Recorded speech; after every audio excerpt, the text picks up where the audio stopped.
반갑습니다 여러분, 풍입니다. 오늘 비가 오네요. 근데 오늘 제가 무슨 영상을 찍으려고 하냐면, 그때 저번에 제가 두 번째 전 영상인가, 거기에 제가 집을 보여드렸잖아요. 저희 산에 있는 집을. 그 집에 대해서 오늘 찍으려고 합니다. 바로 이 집입니다. 제가 그때 이 집만 보면 욕이 나온다고 했었는데, 왜 그런지 이유를 알려드릴게요. 그래서 여러분들도 저희 집과 똑같은 실수를 하지 않도록 그렇게 하셨으면 좋겠습니다. 일단 이 집은 이뻐요. 바깥에서 보면. 이제 디자인은 서울에서 받아와서 제가 디자인을 건축업자한테 줘서 이렇게 지은 집인데,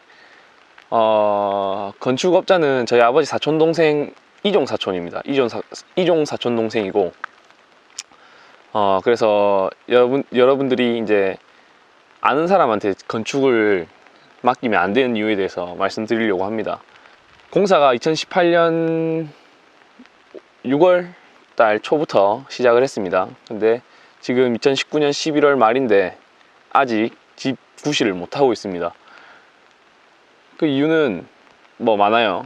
애초에 공사가 늦어진 것도 있고요. 완공 자체가 이제 준공은 1월 달에 나왔는데, 이제 집 구실을 할 수 있게 완공이 된 거는 한 3, 4월쯤 됩니다. 4월 초쯤에 아마 될 겁니다. 근데 아직도 이런 상태입니다. 이런 자재들이 치워지지 않은 상태. 그러니까 당장 이제 집 구실을 아직도 못하고 있어요. 어떤 일이 있었냐면, 일단 저희 아버지 이종 사촌이기 때문에 아버지가 믿고 건축 이제 대금을 달라는 대로 다 줬습니다. 언제 달라 이렇게 여러 번 나눠서 다 지급을 했습니다. 원래 약속 자체가 6월 달에 건축을 시작해서 2018년 6월에 시작해서 2018년 11월에 마무리되는 걸로 그렇게 약속을 했었습니다. 근데 지금 2019년 11월이잖아요. 지금 1년이 다 돼갑니다. 이제 돈을 저희 아버지가 11월 중순쯤에 다 줬어요. 공사가 완료되지 않았는데 달라는 대로 다 줬습니다. 그러니까 다음날 돈이 다 들어가고 다음날 바로 추가금 명목으로 이제 뭐 이상 서류를 들고 왔습니다. 근데 그 서류라는 게 엄청 허접해요. 진짜 초등학생들도 안 쓸만한 서류에 이제 대도 안 한 가격만 툭툭 적어서 그렇게 들고 왔었습니다.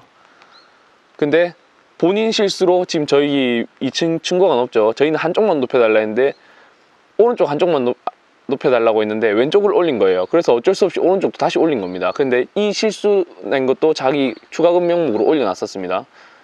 본인들이 실수해놓고. 하여튼 그런 일이 있었어요. 그래서 그 추가금에 대해서 저희는 못 주죠. 왜냐면 건축할 때는 아무런 말이 없었거든요. 여기에 돈이 더 들어간다 이런 말이 없었습니다.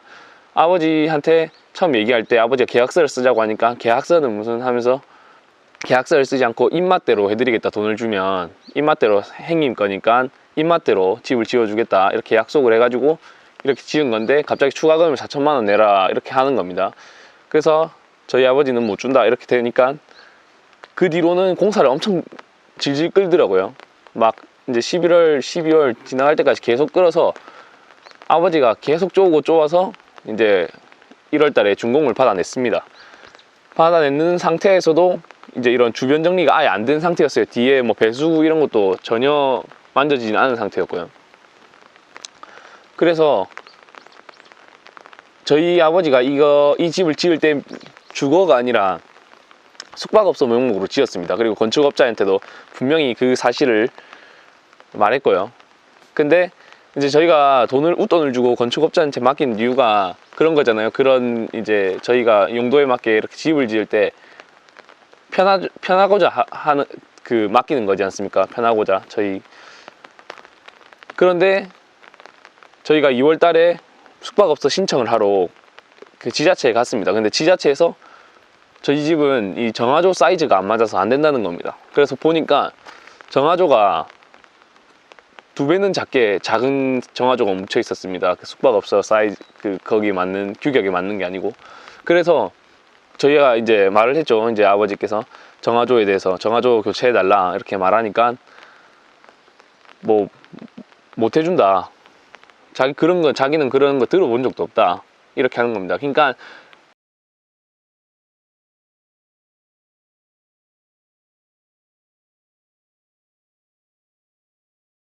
그래서 정화조를 교체했습니다. 교체하고 2월 달에 이 펜션 허가를 받았습니다.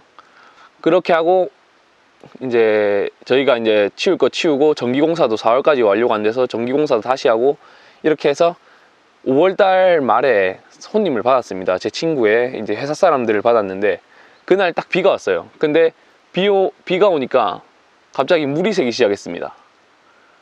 정말 손님이 딱 온 날부터 물이 새기 시작하는데 정말 감당할 수 없게 물이 새기 시작했습니다. 어이가 없죠. 그래서 말을 했어요. 말을 하니까 자기가 미안하다 이렇게 하면서 하자 보수를 하는데 정말 그 하자 보수가 말이 아니었습니다. 일단 제가 집을 보면서 설명을 드릴게요. 이제 이 구조적으로 어떤 문제가 있었는지 아니면 어떻게 잘못 지어졌는지에 대해서. 여기 다 깨졌고요. 일단 이분이 지으실 때 잘못 지으신 부분들이 여러 군데 있습니다. 어디냐면 일단 이 집을 올리는데 기초가 제일 중요하잖아요. 근데 이 기초 공사를 하려면 콘크리트를 땅바닥에 이 집만큼 쳐야 되지 않습니까? 근데 지금 이 콘크리트가 문제가 있습니다. 구조는 이제 조립식 판넬에 조적 벽돌로 마감을 한 상태인데 이분이 그 판넬 얹는 부분 정도까지만 콘크리트를 치신 거예요. 그래서 이 조적을 올릴 공간이 없는 겁니다. 그래서 이렇게 했어요. 이 지금 3구짜리 벽돌입니다. 3구짜리 벽돌 있죠. 그거를 쌓아서 이렇게 조적을 2층까지 올렸습니다. 그래서 지금 당장은 문제가 없는데 언제 또 문제가 생길지 몰라요. 이 부분은. 여기 보시면 여기 1층과 2층의 경계입니다. 이게 이 턱이 원래 없었어야 됩니다. 제가 준 디자인에서는 1층부터 2층까지 일자로 쫙 올라가는 디자인이었습니다. 근데 본인이 저기 기초를 작게 해서 벽돌을 쌓아야 되니까 이게 하중을 견딜까 걱정이 된 겁니다. 그래서 본인이 임의로 이 2층을 벽돌 한 장 정도를 축소해서 안으로 연 겁니다. 근데 뒤에 보니까 조립식 집은 절대 이런 행위를 하면 안 된다고 하더라고요. 왜냐면 안이 조립이기 때문에 잘라서 2층을 안으로 여버리면 비가 셀 확률이 높다고 합니다. 그래서 지금 여기 이상한 거 발리신 거 보이죠? 이거는 방수를 다시 한 겁니다. 저희 그 동네에 방수하시는 분께서 이 부분으로 물이 들어간다 무조건 쌓이면, 그래서 이 조적은 또 물을 빨기 때문에 그래서 이 부분에 방수를 다시 처리한 겁니다. 굉장히 보기가 안 좋아요. 그리고 여러분들 보시다시피 이렇게 공사를 아직 다시 하고 있죠. 안으로 좀 들어가서 보여드릴게요. 이제 대망의 이제 누수가 일어나기 시작했습니다. 제가 사진은 따로 첨부해 드릴게요.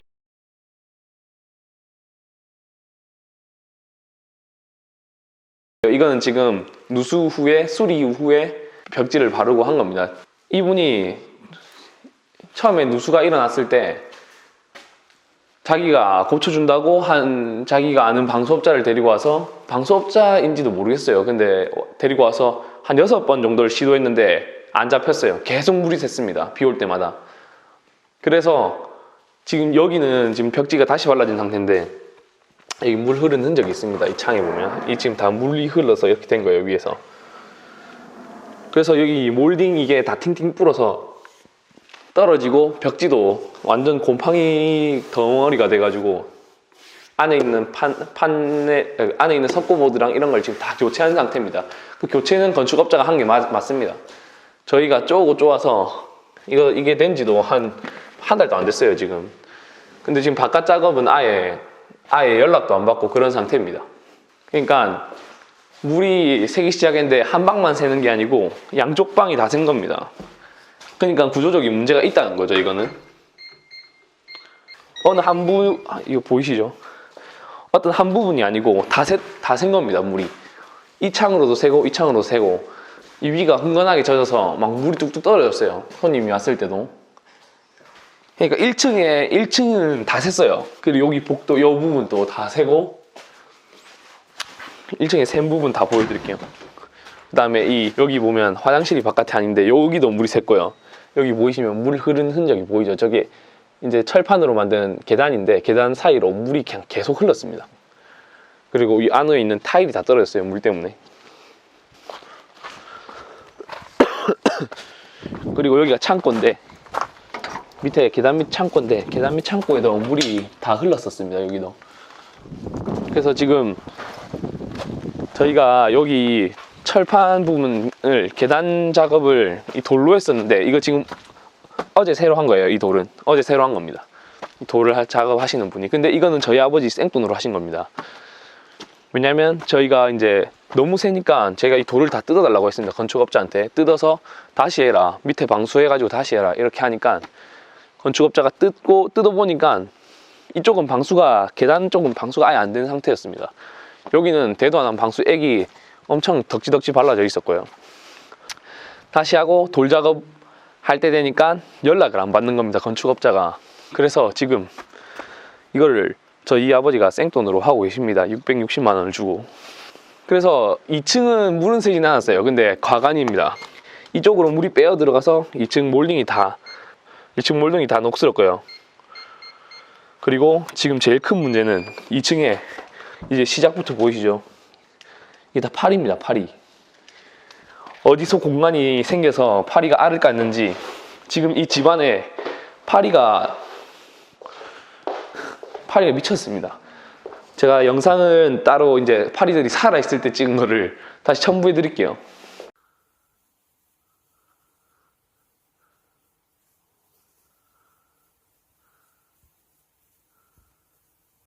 제가 바깥으로 많이 쫓아냈는데도 이 정도가 죽어 있습니다. 그리고 아직도 위에 이제 파리들이 아직 살아 있습니다. 파리만 있는 게 아니고 무당벌레도 있고 벌도 있고 뭐 거의 뭐 파브르 박물관 수준의 집입니다.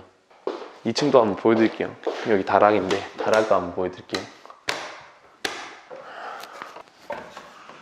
보이시죠? 파리. 이자 보이시면 파리 무당벌레 똥 싸가지고 지금 벽지가 난리가 났죠. 여기도 무당벌레 파리. 그러니까 지금 이런 상태예요. 집이 말도 안 되는 상태입니다.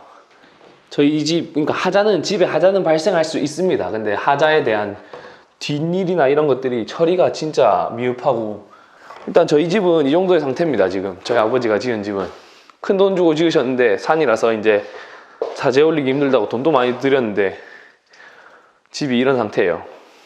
엄청 골병이 듭니다. 이렇게 집을 잘못 지어 놓으면. 아, 그리고 또 말씀드릴 게 있습니다.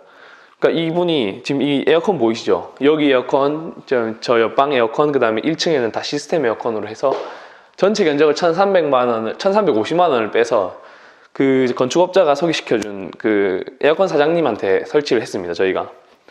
근데 에어컨 사장님은 별개이기 때문에 에어컨 사장님한테 따로 결제를 해도 되는 상황이에요. 근데 건축업자가 저한테 와서 이렇게 말하더라고요.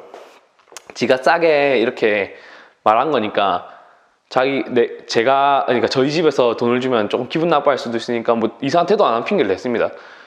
할 수도 있으니까 돈을 자기한테 줘라 이렇게 하는 겁니다. 그래서 2번에 걸쳐서 1,350만 원을 주었습니다.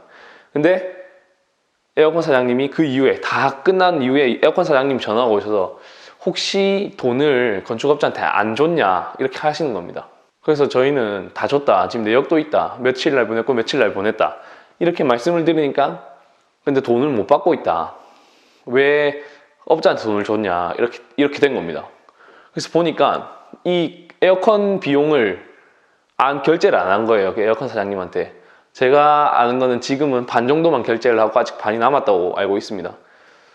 그리고 그거 말고도 지금 이 집을 지을 때 이 안에 있는 판넬 하신 분들, 그 다음에 전기공사 하신 분, 그 다음에 인테리어 하시는 분 돈을 거진 다 못 받으셨어요 지금. 그래서 그 건축업자는 그분들한테 저희 집에서 돈을 못 받아서 너희한테 결제를 못 해준다 이렇게 된 겁니다. 그래서 저희 아버지 입장에서는 명백하게 명예훼손이지 않습니까? 제 아버지가 말을 하니까 뭐 그런 말 한 적이 없다, 그거 듣고 굉장히 열이 받았습니다. 그래서 제가 문자를 했습니다. 그렇게 말하는 건 명백한 명예훼손이라고, 저희 돈 간 내역서도 다 있고 한데 왜 그렇게 말을 하냐 하고 문자를 보내니까 답장이 와서 그런 말 자기는 한 적도 없고 자기는 아파서 연락도 잘 안 될 거다 이런 식으로 하는 겁니다. 배째라 이거죠.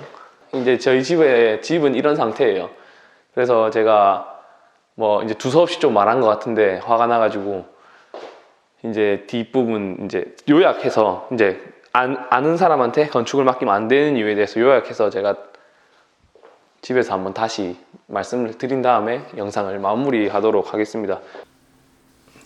제가 그 이제 산에서 집 보면서 얘기한 게 조금 두서없이 제가 좀 화가 나가지고 두서없이 이렇게 말한 부분들이 있는 것 같아서 일단 다시 찍을 상황은 안 되고, 그래서 제가 마지막에 요약을 한번 해드리겠습니다.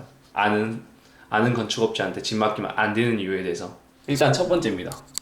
건축하면서 여러 가지 이제 수정하고 그런 부분들이 여러 가지 생깁니다. 꼼꼼하게 봐야 되는 부분들이 있는데 그런 얘기를 속 시원하게 못 합니다. 왜냐면 아는 사람이니까 그 사람이 하자는 대로 이렇게 어떻게 하게 돼요. 따라가게 됩니다.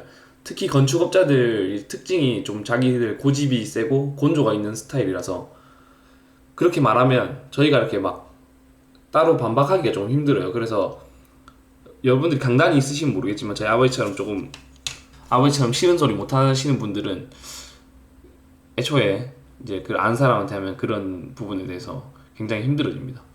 그리고 건축 후에 문제가 생겼을 시에도 빠른 대응을 하기가 힘듭니다. 그러니까 건축 후에 문제라는 건 이런 문제를 하자 이런 것을 떠나서 이렇게 돈을 받고 집을 안 짓는다거나 아니면 지금처럼 이제 결제에 돈에 관련된 부분들에 문제가 생겼을 때 빠른 대응을 하기가 힘들어요. 왜냐면 아는 사람이니까. 저희 집 같은 경우는 이제 아버지 이종 사촌 동생이라서 저희가 이제 설마 해서 이제 처음에는 법적으로 이렇게 조치를 취하지 못했습니다. 혹시나 싶은 마음이 들거든요. 이종 사촌 이런 거 아무 쓸모가 없습니다. 저희가 피해자인데도 피해자 입장에서 그런 걸 생각하지 그 가해자는 그런 생각이 전혀 없어요. 이종 사촌 형이니까 뭐 이렇게 해줘야겠다라는 생각이 전혀 없는 상태입니다. 그러니까 여러분들도 괜히 이런 일을 만들지 말라고 하는 겁니다, 제가. 그리고 세 번째로 집이란 거는 이제 완벽하게 자기가 원하는 대로 지어질 수가 없어요. 지어보면 아시겠지만 저희 아버지가 원하는 대로, 제가 원하는 대로 이런 식으로 집이 절대 지어지지가 않아요. 그리고 집이 이제 조금 그냥 지어져도 지어진 후에도 이제 집에 조그마한 자잘한 하자가 생긴다거나 아니면은 뭐 자잘한 하자 말고도 뭐 누수 문제 이런 것들이 생겼을 시에는 딱 세게 말하기가 조금 힘듭니다. 아는 사람이니까. 그래서 그런 문제들 때문에 서로 좀 서먹해질 수 있어요. 그래서 애초에 그거는 안 맡기고 안 맞는 게 좋은 것 같습니다. 그리고 저희 아버지 같은 경우는 계약서가 없습니다. 구두 계약을 했고요. 근데 뭐 이렇게 주고받는 문자나 전화 통화는 동급이 된 상태입니다. 저희가 계약서를 쓰자고 했을 당시에 자기가 계약서 안 쓰고 돈만 이렇게 맞춰주면 입맛대로 집을 지어주겠다 이렇게 말씀을 했거든요. 그 건축업자께서. 근데 아마도 건축업 자격이 있는지 없는지 잘 모르겠어요. 아마 없으니까 계약서를 안 쓰겠다고 한 게 아닌가 뭐 그런 생각이 듭니다. 그래서 아는 사람한테 계약 쓰자고 하기가 조금 힘들 수 있어요. 안 쓰겠다고 이제 무조건 잘 지어주겠다 이렇게 하면 그래도 계약서를 쓰자 하기가 조금 힘들어질 수 있습니다. 그러니까 결론적으로 아는 사람한테 건축을 안 맡기는 게 좋다 이겁니다. 저는. 그러니까 정말 믿을 만한 사람이라 생각이 들어도 안 맡기는 게 좋아요. 제가 위에 말씀드렸던 이런 일들이 생기기 때문에 저희도 이 사람이 그 믿을 만한 사람이라고 생각했기 때문에 건축을 맡긴 거겠죠. 근데 이런 일이 생겼잖아요. 그러니까 여러분들도 그냥 아는 사람한테 안 맡기는 게 제일 좋은 것 같습니다. 저는. 그리고 건축 전문하는 회사 이제 몇 군데 찾아서 미팅도 해보고 그 이제 건물을 지을 때 쓸 자재들이나 이런 것들에 대해서 정확하게 얘기를 한 다음에 계약서를 작성하시고 하자에 관련된 부분도 계약서를 작성하시고 이렇게 하는 게 좋아요. 그리고 특히 저희 집 같이 이렇게 조립식이나 판넬을 쓰고 조적을 마감하는 이런 집들, 콘크리트 집은 짓기가 쉬우니까 모르겠는데, 그리고 목조주택, 나무를 이용해서 짓는 집들, 이런 집들은 꼭 공부를 하고 계약을 해야 됩니다. 집을 건축회사를 알아봐야 됩니다. 이런 것들은 전문가가 아니면은 모르는 부분들이 있어요. 목조나 저희처럼 판넬 집은 이 습기 배출이 아주 중요한 집이거든요. 그래서 이런 습기 배출 관련된 구조를 형성해서 집을 지어야 되는데 저희 집도 그런 게 안 됐고요. 그러니까 저희가 그런 걸 알았으면 그렇게 해달라라고 말을 했을 텐데 꼭 공부를 하시고 집을 맡겨야 됩니다. 집 한번 잘못 지으면 진짜 골병입니다. 골병. 가족들 모두가 힘들고 지금 1년 반이 넘게 이 건축 이것 때문에 돈은 돈대로 쓰고 아주 힘들어하고 있습니다. 그러니까 여러분들도 절대 믿을 만한 사람, 이런 사람 뭐 믿겠다 뭐 이런 느낌으로 가시는 게 아니고 확실한 사람들, 확실하게 계약서 쓰고 확실하게 하자 관련해서 계약서 작성하고 모든 게 이제 정확하게 할 수 있는 사람들이랑 일을 해야 됩니다. 공기에 관련된 거 무조건 딱 정확하게 언제 넘어가면 이렇게 뭐 보상을 받겠다라는 그런 것들도 작성을 하시고요. 공부도 꼭 하시고 그렇게 하셨으면 좋겠습니다. 하여튼